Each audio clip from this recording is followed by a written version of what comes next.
Senator, let's move on to January 6th. And question for you.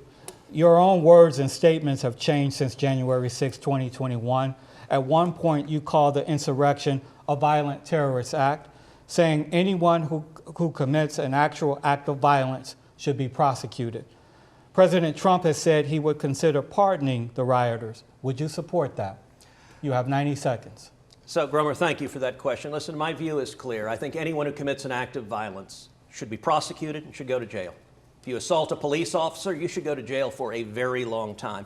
And by the way, that's true whether I happen to agree with your politics or disagree with your politics. I've spent 12 years fighting to defend the men and women of law enforcement. That's why I've been endorsed by the leaders of organizations, over 44,000 law enforcement officers. That's why I've been endorsed by Kim Ogg, the Democrat district attorney in Harris County. She is the twice elected Democrat, the chief law enforcement officer in Houston. She's endorsed me in this race. Why? Because she wants a senator who will stand with law enforcement, who will lock up criminals and fight to secure the border. And unfortunately, Congressman Allred's record on crime has been terrible. Congressman Allred has voted not once but twice in favor of defunding the police. Let me tell you what a disaster defunding the police had been. The defund the police movement started in 2019. From 2019 to 2023, let me tell you what happened to the murder rate.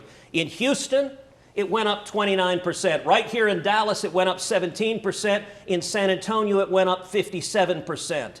And my view, Congressman Allred is happy to talk about those who committed acts of violence on January 6th, but you don't hear him talking about the Antifa and Black Lives Matter riots that burned cities across this country. If you commit an act of violence, you should go to jail, and there should be no political favoritism in that regard. Congressman, you have 90 seconds to respond. Oh, that was really something. I have to say, you can't be for the mob on January 6th and for the officers. You can't, and it's not funny.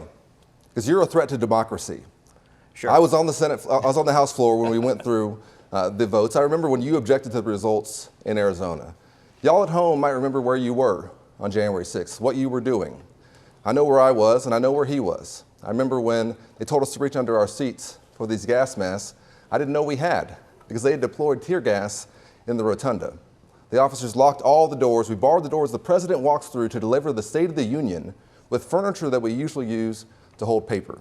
And I texted my wife, Allie, who was 7 months pregnant with our son, Cameron, and at home with our son, Jordan, who wasn't yet 2. Whatever happens, I love you. And I took off my suit jacket, and I was prepared to defend the House floor from the mob. At the same time, after he'd gone around the country lying about the election, after he'd been the architect of the attempt to overthrow that election, when that mob came, Senator Cruz was hiding in a supply closet. And that's okay. I don't want him to get hurt by the mob. I really don't. This election is his accountability. You cannot just be patriotic when your side wins. If for the first time in 250 years, this project of ours, this shared American project, that we did not have a peaceful transfer of power, the folks responsible have to be held accountable. That's why Liz Cheney has endorsed me, has got involved in this campaign, and is saying to Texans everywhere, do not put Ted Cruz back in a position of authority, because he's done it once, he'll do it again.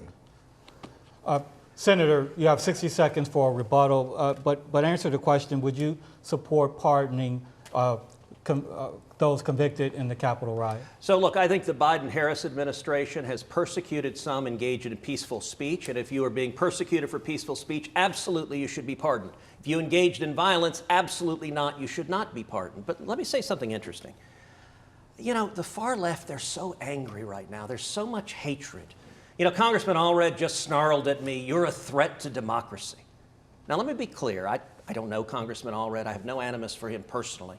But I do know his voting record. His voting record is radical and extreme. And you want to talk about threats to democracy? Let's take a vote that just happened a few weeks ago on the floor of the House, the SAVE Act. The SAVE Act provided that in order to register to vote, you got to prove you're an American citizen. Congressman Allred voted no.